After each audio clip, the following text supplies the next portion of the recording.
Very good afternoon to you and welcome to a news feed. My name is Stanley Iringita. This is TV47. Talk to us on our social media platforms at TV47KE on Facebook and Twitter. We'll start with the first story. Security agencies in Kakamega County have identified hotspot areas across the county ahead of the August polls. Addressing the press, the IEBC County Returning Officer Joseph Ayata said they have held a series of meetings in the affected areas, warning politicians fanning violence they will be dealt with accordingly. The hotspot areas include Matungu, Khwisero, Shinyalu, Navakolo, Malava. Candidates vying for various elective seats in the county have urged residents to shun violence ahead of the August polls.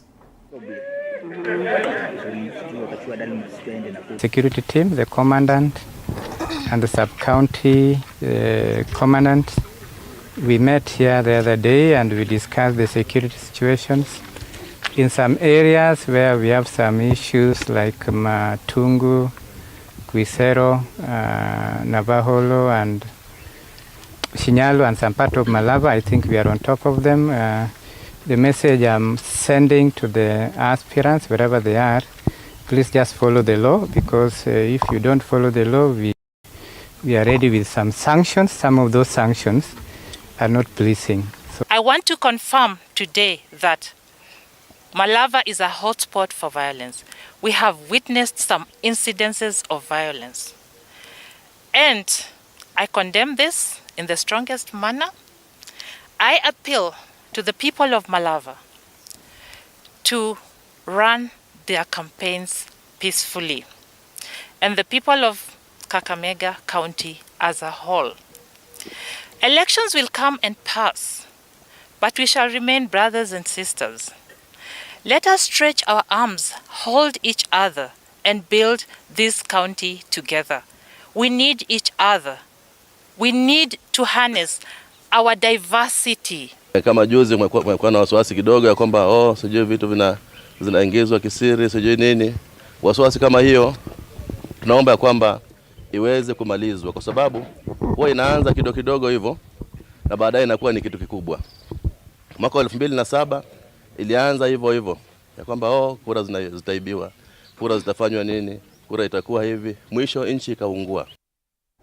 At the same time, politicians countrywide have been urged to spearhead peaceful campaigns, even as the campaigns enter homestretch 9 days to the August polls. Speaking during a peace walk exercise in Kibra, Nairobi County, shining hope for communities, Shofco Chief Executive Officer Kennedy Odede called on the leaders to avoid inflammatory statements.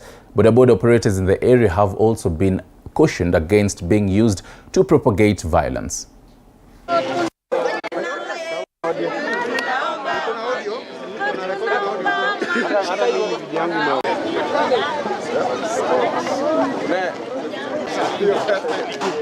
%20% of Nairobians are coming from slums, informal settlement, So they've been asking that no one speak on their behalf. There's no issue about 70% of the population in Nairobi. So they came together to talk about peace, to tell the leaders. We are now addressing the leaders who are running political office, especially for the president. Please, let's watch what comes from your mouth. Mimi nimetoka sana Mukuru, na sisi watu wa slums tunasaulika sana. Na huwa mara nyingi vita inatokezea huko slums. Naomba hivi, kumbuka jirani yako ako leo na kesho na kuhitaji pia. Si ati ni leo peke yake. Tukianza kufanya vita leo, wakati wa kura hata kesho bado na kuhitaji. Just urge not just the residents of Kibera but everywhere in the country, because we are all going to be voting on the 9th of August. Patu peace. Na naomba watu wangu wa bodaboda pali huko, usichukue hiyo shilingi 1000 yenye wale wanasiasa wanakupea. Hizo pesa kidogo wachana nayo. Itaharibia wewe maisha na itaharibia watoto wako maisha. And still on the whole call for peace during this particular elections, Nyandarua Governor Francis Kimemia has called on leaders to be tolerant with one another and avoid inflammatory statements during the campaign period.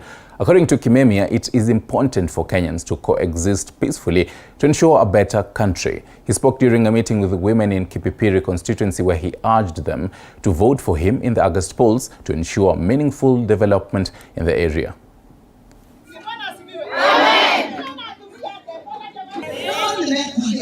constituency kwa ile karibu. Na kwa kitu ile Maria.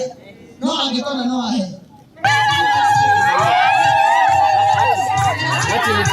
Napenda kuuliza viongozi wote katika kaunti yetu tufanye campaign za issues za mambo ya maendeleo, tuweke usalama, tuache matusi, tuache kuharibiana majina bila evidence yote ambaye tunatoa ili tuweze, na sio tu Nyandarua County lakini Kenya mzima, ili tuone kwamba tumefanya uchaguzi wa amani, na baada ya tarehe 9 tutarudi kukaa kwetu manyumbani kwetu tukiendelea na maendeleo ya taifa letu la Kenya na kaunti yetu ya Nyandarua. Kwa hivyo haina maana kutokana na mtu, maana utafanyaje tarehe 10 wakati atakuwa mshindi na wewe kula zako hazikutosha.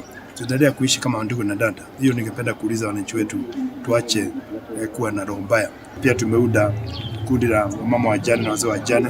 Kuna sako yao ambayo imeudwa, kuna sako ya single parents, kuna sako ya PWDs, kuna sako ya vijana na mama ambao wako na familia zao, including single parents, wale ambao familia ziko na mtu mmoja, aidha mwanaume au mwanamke.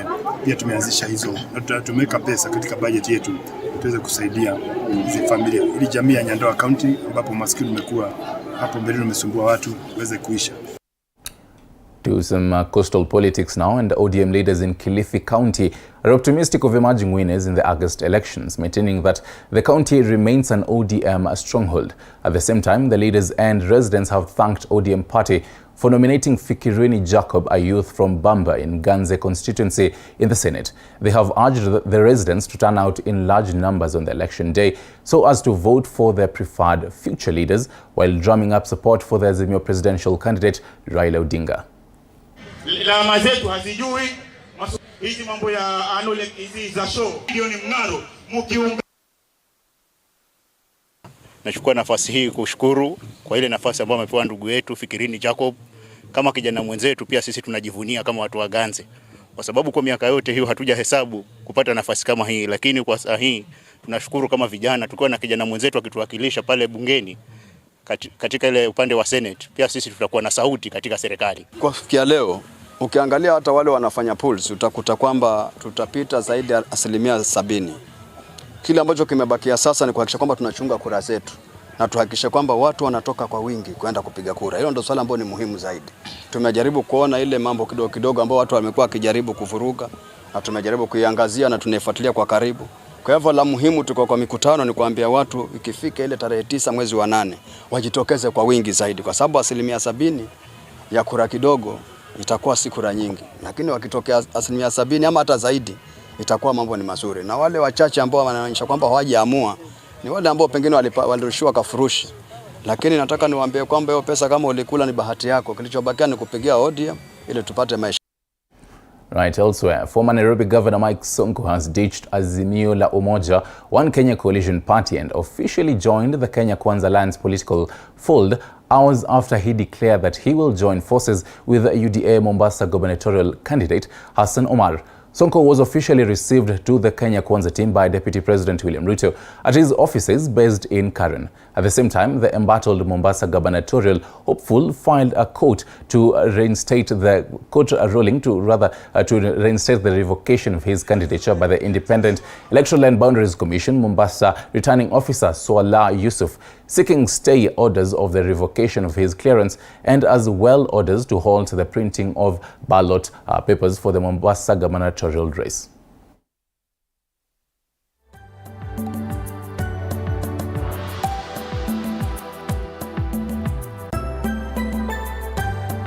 This to the public that kama ni Sonko akona makosa, the impeachment was for Sonko, not for Ali Mbogo, not for the great people of Mombasa who are after a change. Okay. Yeah, who have been languishing in poverty, who have been lacking development for the last 10 years. Thank you, sir. So you'll support Ali Mbogo? So we are pleading with IBC, we are pleading with the government to allow Ali Mbogo to vie as governor. If they fail, we are not going to support a puppet called Sida Laziada. We are not going to support that, that project. Thank you very much, We better go the other side and support Hassan Omar and UDA instead of supporting a puppet and a project. Right, and that is a particular exclusive interview we had with Mike Sonko earlier this particular week. Moving on now to some health matters. Embu County health workers are now optimistic that their grievances will be addressed after the August polls. Speaking during a meeting with the Devolution Empowerment Party Chair Lenny Kivuti in Embu town, the health workers decried poor living conditions after the county government failed to address their issues. Kivuti, who is a gubernatorial candidate with the Abbas party, told the workers that if elected, he will address the plight of the health workers. Finally, it means somebody has taken it. Is that somebody known? Yes. Is known? Yes. We don't have to bother about who is competing with me, because that other person competing with me has not that agenda. If Embu County will be number one, it can only be number one if we harness the brain wave. Beyond doubt that our problems of Embu County comes to an end on 9th of who will bring them to an end? No other. It is not Lenny Kivuti to bring the problems to an end. Lenny is the conduit to ending problems. The party to bring the problems to an end is me and you. Right, and from Embu, crossover to Kakamega County, and the government has launched a portal for business people in the country and investors who wish to invest in the country to get information on best suitable place to put up a business. The Principal Secretary in the Ministry of East African Communities, EAC, who doubles up as the chairperson of the EAC Coordination Committee, Dr. Kevit Desai, says the introduction of Commerce Toolkit and portals is a major milestone and will enable Kenyan investors to access information on licensing and location to set up their venture via the portal.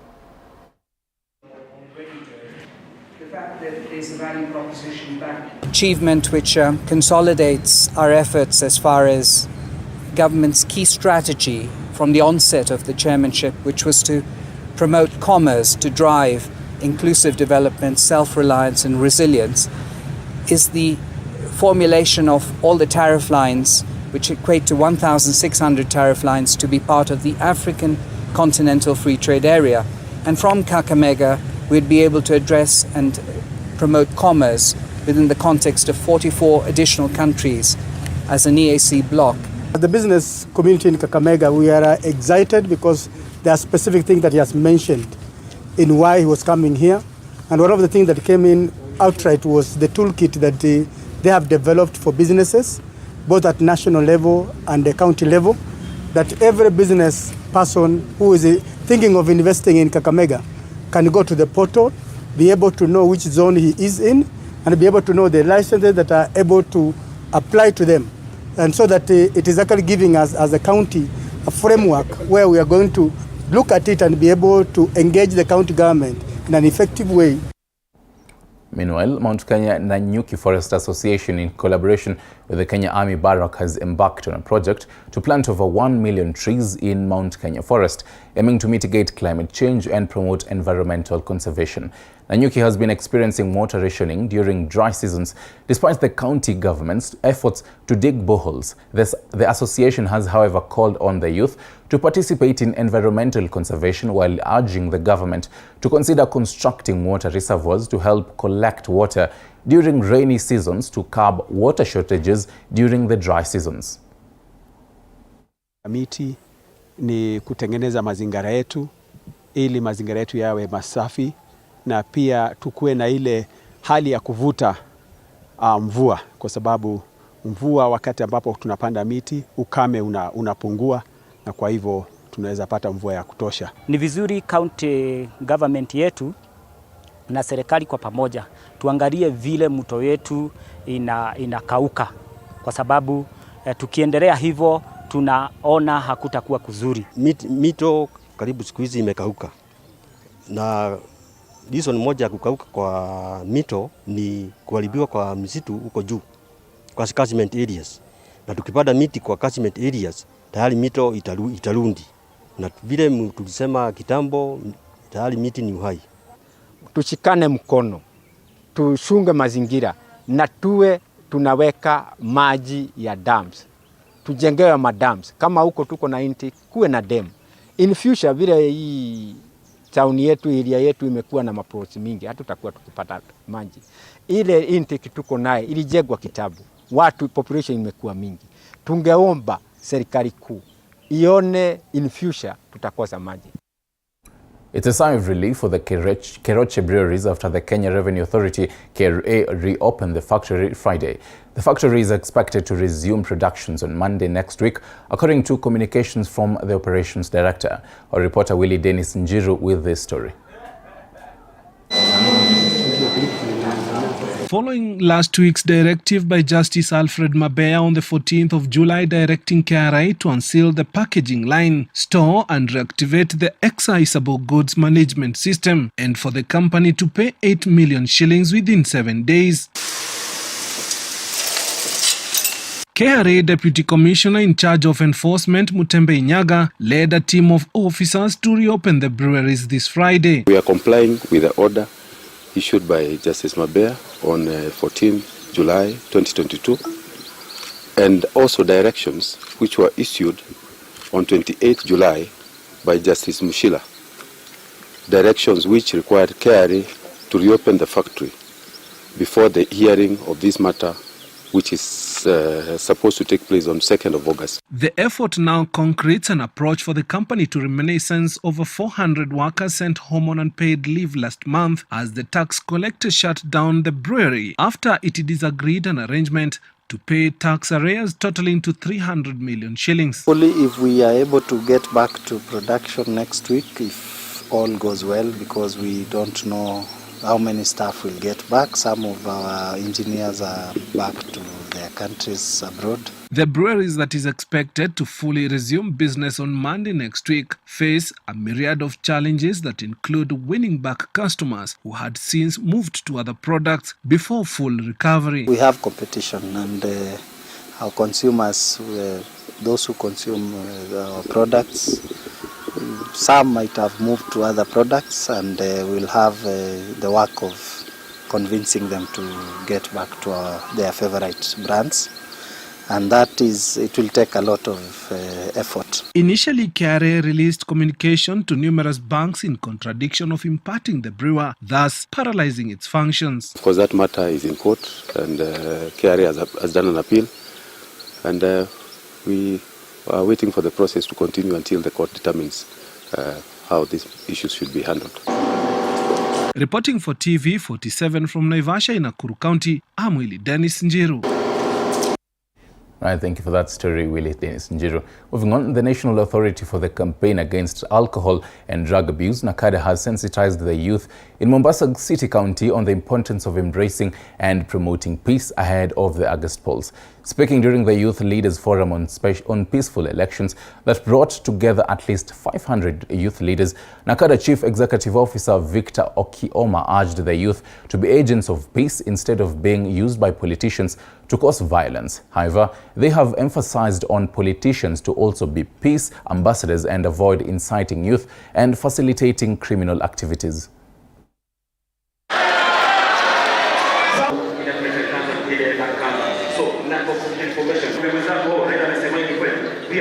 The reason why we are doing this is because in the past, and you will recall, we have had a lot of electoral-related violence during the campaigns and during elections. And when you look at the things that cause this violence, drug is at the center of a lot of these violent and criminal activities during the elections. And the people who are mostly used in this are the young people. And therefore, we actually decided as an authority to go out in the counties that the Ministry of Interior and the Commission on Cohesion and Integration had identified as hotspots, so that we can engage our young people and try to, ask them to be agents of peace instead of being used to cause violence. Wengi wamekuwa kifikiria kwamba ili kampeni iwe na moto lazima vijana wanyweshwe mvinyo, pombe, hasa ile haramu, kwa sababu ndio inawezekana kupatikana kwa njia ya urahisi, na pia mihadarati, bangi mostly, na labda cocaine. Lakini ukweli ni kwamba wale wote ambao wamejaribu kuleta mambo kama hayo wamekamatwa. Police in Isiolo County tasked with manning the gender desk of the Isiolo Joint Operations Command Center, JOCC, have received training on the management of gender-based violence cases in the county, especially during the electioneering period. Officials say that gender-based violence cases are on the rise in the county, which they are attributed to tensions that are politically instigated at the family level. Isiolo Deputy Sub-County Police Commander Felix Muli says the training, which was facilitated through a partnership with Reinvent, a non-governmental agency, was carried out by police officers with special expert skills in the management of gender-based violence. The training encompasses knowledge surrounding skills to help police officers help gender-based violence victims with counseling and understanding of how to go about the criminal justice system to ensure that perpetrators are apprehended and victims get justice. For sustainable development and Reinvent.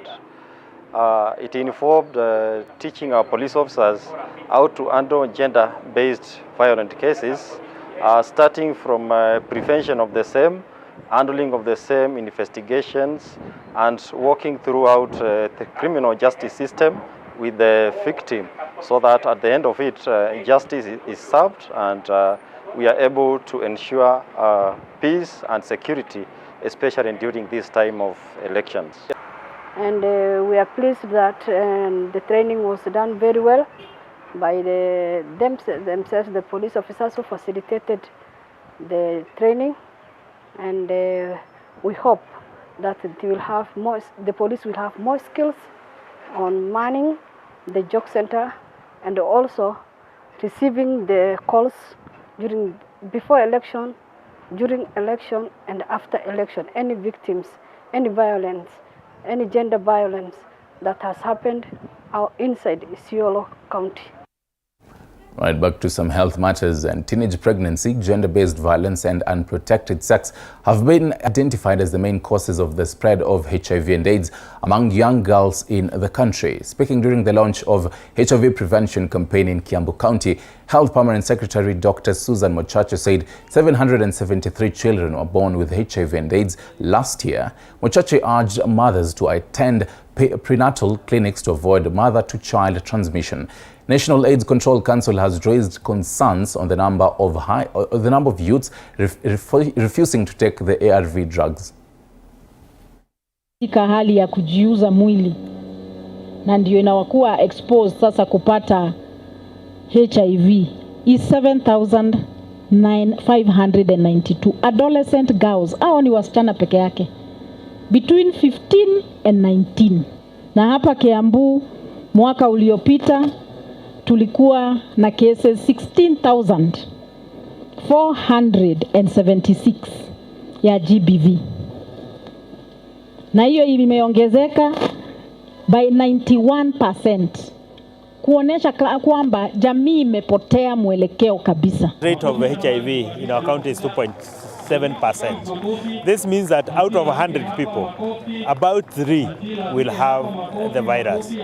This might look a small number, but sincerely, this might be the seed that you're making the number go high. So we need even to protect and to prevent any spread, to reduce the number preferably to 0. And